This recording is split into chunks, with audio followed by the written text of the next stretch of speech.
volta com o programa Fino Trato, aqui no nosso segundo bloco. Ai, como é gostoso estar aqui. E quem está aqui comigo, novamente, Guilherme Sebastiani. Olá, Guilherme, tudo bem? Olá, Mara, tudo bem? É um prazer estar aqui de novo com você. Nossa, o Guilherme é um dos nossos maiores sucessos aqui de produção, da visualizações, os views, etc. Muito legal quando ele vem. O pessoal adora e pedir, Mara, por favor, traga o Guilherme novamente. Aqui está o Guilherme. O Guilherme, ele é CEO da Sebastiani Branding e vai nos contar um pouquinho sobre um processo chamado naming, que é a escolha e todo o processo na formação, como se formata o nome de uma empresa. É isso, Guilherme? É isso mesmo. O name é o processo de criação de nomes para empresas com viés de estratégia, para aumentar o resultado do negócio.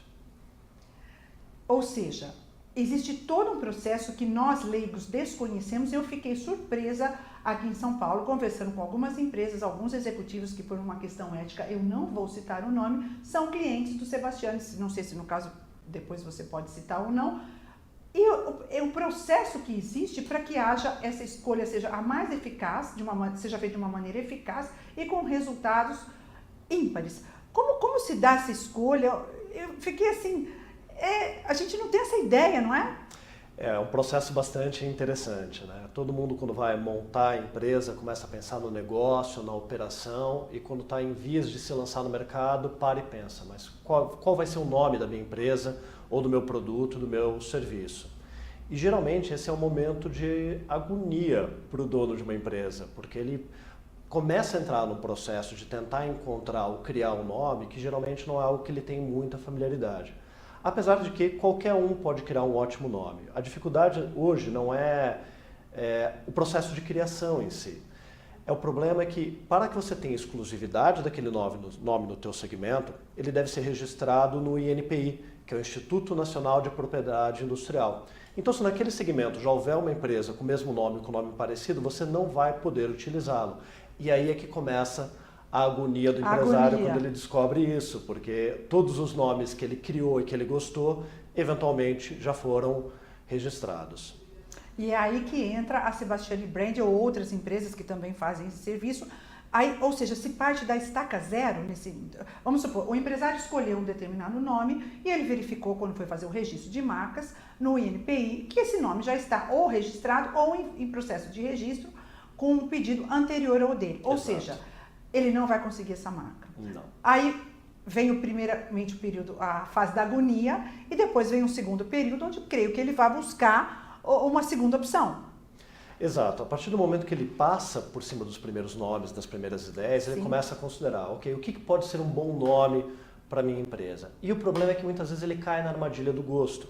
Mas é como escolher um nome para um filho. Você pode gostar de um nome, sua esposa gostar de outro, mas ambos podem ser nomes adequados para aquela empresa. Nesse processo, você vai ter que começar a investigar um pouco mais aonde aquela empresa vai atuar. Por exemplo, ela pretende atuar apenas no Brasil ou tem uma possibilidade de trabalhar no exterior? Como é que esse nome pode gerar eventualmente significado ou positivo ou negativo no exterior? Qual é o perfil de público que esse nome deve atingir? E aí acontece um erro muito grave.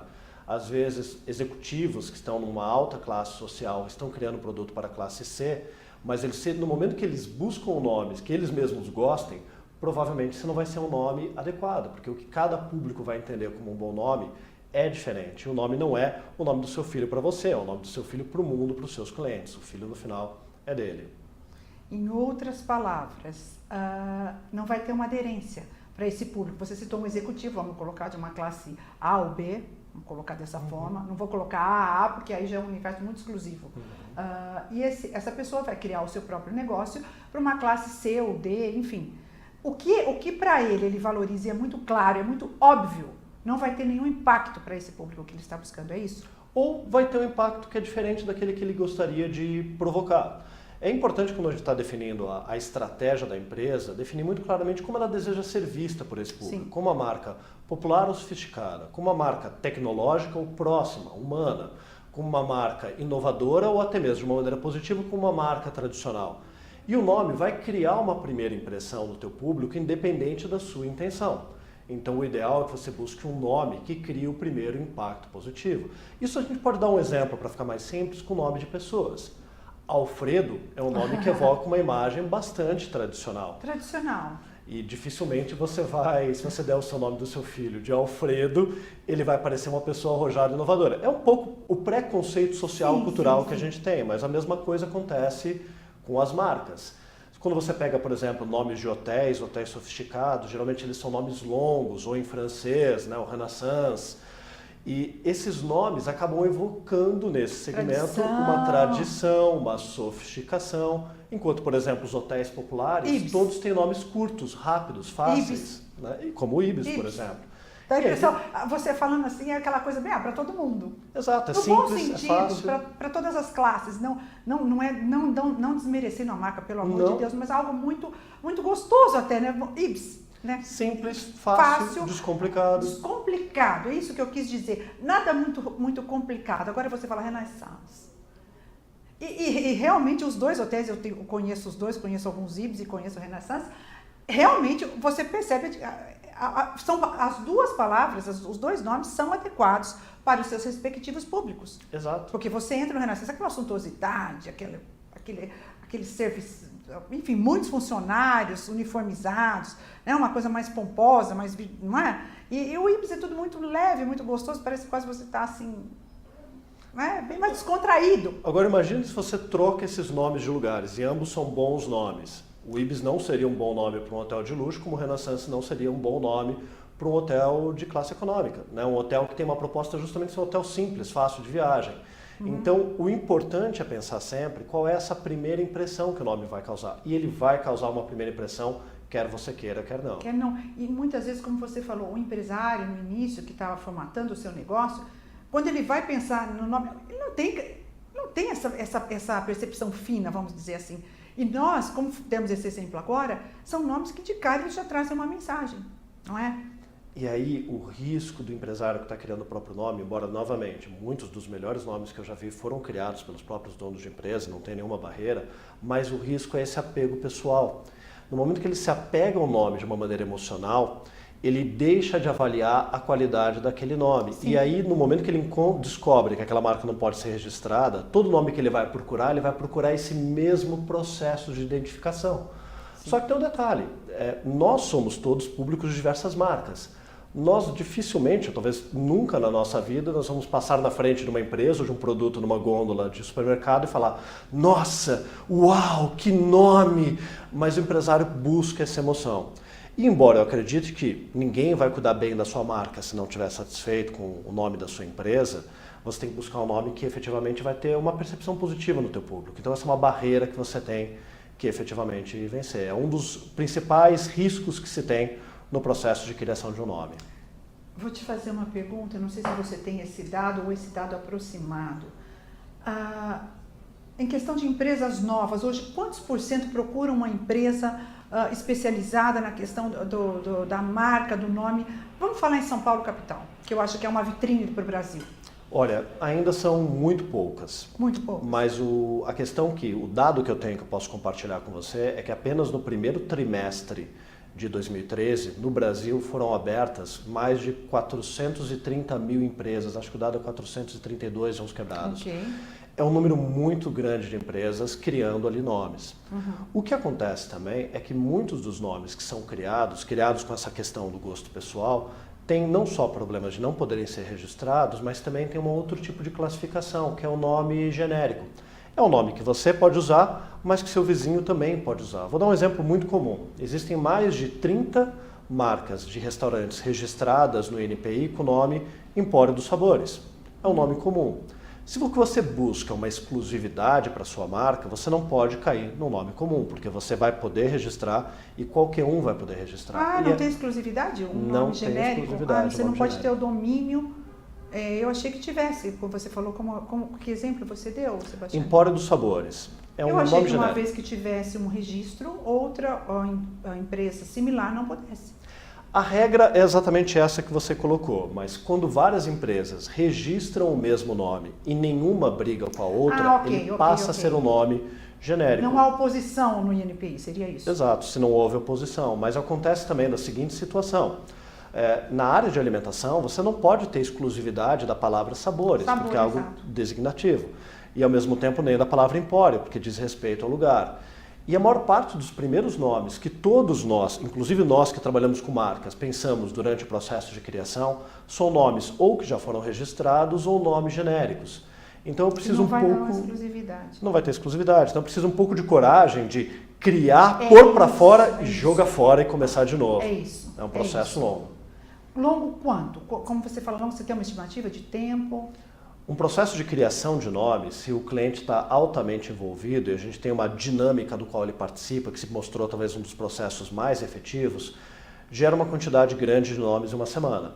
Mas nós já tivemos nomes para empresas internacionais que tinham que ser registradas em vários países, como Bélgica, Holanda, França e Alemanha. E aí, efetivamente, encontrar um nome que funcione nesses 4 países, que não tenha nenhum erro de interpretação na hora que muda de uma língua para outra e que pudesse ser registrado nos 4, foi um processo de aproximadamente 3 meses e listas com mais de 3 mil nomes criados. Considero curto esse período, porque, como eu falei, é algo literalmente criar, né? Ainda mais em vários países, achei que fosse mais, achei curto, achei um tempo curto. Mas se eu colocar em número de horas trabalhadas nesse período foi muito longo. O problema é imaginar que você vai chegar no nome apenas pensando nele durante o banho, que é o que todos nós fazemos no primeiro momento. Tinha uma ideia, não é aquela coisa, e não é isso. Até acontece. Também é isso, como dizia Einstein, né? A transpiração e depois aquela questão do insight, não é? Muita transpiração e um insight. 1% inspiração, 99% transpiração. Thomas Edison colocou isso, Einstein colocou também. Einstein. Não, Einstein parafraseou. Parafraseou, ok. Sebastiana, eu gostaria de contar, não sei se temos tempo e se é possível, eticamente falando, o caso da nossa conhecida, a Dani, que fez a marca com você, até vocês fizeram uma entrevista na Folha de São Paulo. É possível? Claro, podemos falar. A Daniela da Luxcom, ela é uma assessora de imprensa e ela lançou um produto novo no Brasil, que é uma revista voltada para estrangeiros que estão ou por um período longo de passagem pela cidade, 3 meses a negócio. Estou comentando porque achei muito interessante.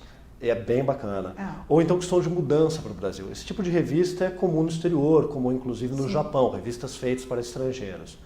E aí a dificuldade era encontrar um nome no segmento editorial que fosse próprio dela e que se comunicasse especificamente com esse público. Então, a dificuldade é que o público não era a Daniela, o público não era o Guilherme, o público não eram as pessoas que faziam parte desse nosso convívio, mas de estrangeiros que vêm para o Brasil, que falam inglês e que têm que se sentir altamente acolhidos. Acolhidos, essa é a palavra. E como é que foi essa maratona do nome? Bom, com ela foi um processo de dinâmica, foi um dia inteiro praticamente de trabalho, foram criados acho que mais ou menos uns 500 nomes durante esse dia de trabalho intenso. A gente não tem noção, né? Nós leigos não temos noção, 500 nomes. 500 nomes, um dia inteiro de trabalho, acho que mais ou menos 5 ou 6 pessoas envolvidas, acho que não chegou a 7, durante um dia inteiro trabalhando, o que dá um número de horas considerável, mas a questão é que o trabalho não para ali, depois você tem que começar a avaliar aqueles nomes, ver o que está livre para registro, até que chegamos num conjunto de opções, dentre as quais ela pôde fazer o exercício da opção, opções livres e adequadas. E o nome final ficou Hug Mag, que vem de hug, vem de abraço, e toda a linguagem gráfica da marca também é proposta para uma linguagem envolvente, acolhedora, para que esse estrangeiro que está de mudança para o Brasil se sinta acolhido. Afinal de contas, o abraço, o receber bem é uma das principais qualidades do brasileiro, receber o estrangeiro. E depois, muitas pessoas não sabem porque alguns empreendimentos dão certo e outros não. É um fato. Eu estou sendo muito, muito sincera e muito honesta. Hug Mag, é isso? Hug Mag. É aquela coisa, você está num país estranho, tudo é diferente, você não está ainda familiarizado com língua, costume, sua família, etc. De repente você vê uma revista, Hug Mag, ou seja, um abraço. Um abraço. Um abraço em forma de revista, ou seja, você já está, não sei quantos % acolhido. É um eu seja achei bem-vindo. Fenomenal esse nome, Sebastião, por isso que eu pedi para você Achei fenomenal.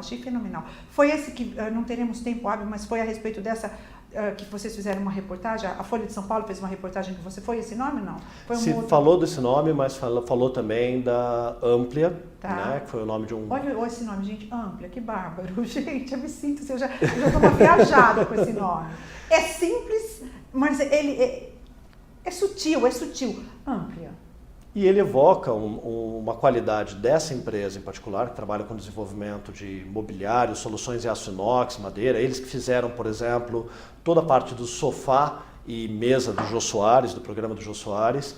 E eles tinham um outro nome, que eu não vou citar qual é, Tá. e infelizmente eles tinham 7 concorrentes com nomes iguais e similares.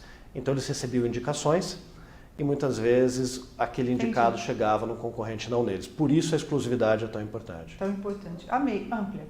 Amei. O nosso programa, nosso tempo aqui é limitado.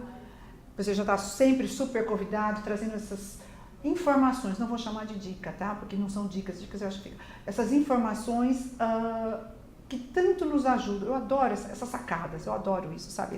Esse extra, esse plus, não é? Mais uma vez, obrigado. Quero agradecer ao BNI, que é nosso parceiro, www.BNI Brasil, do qual o Sebastiano é membro, do BNI Next. Exato. E também a Lely Blanc, que me veste. Um grande abraço e obrigada. Eu deixo com vocês o meu abraço, um hug para vocês. Give me a hug. Então eu quero dar um abraço para vocês, muito afetivo, e aguardo vocês na próxima semana. E não se esqueçam de nos prestigiar na Expo Cavalo, no Parque da Água Branca, de 26 a 29, agora de setembro. Um grande beijo e até a próxima semana.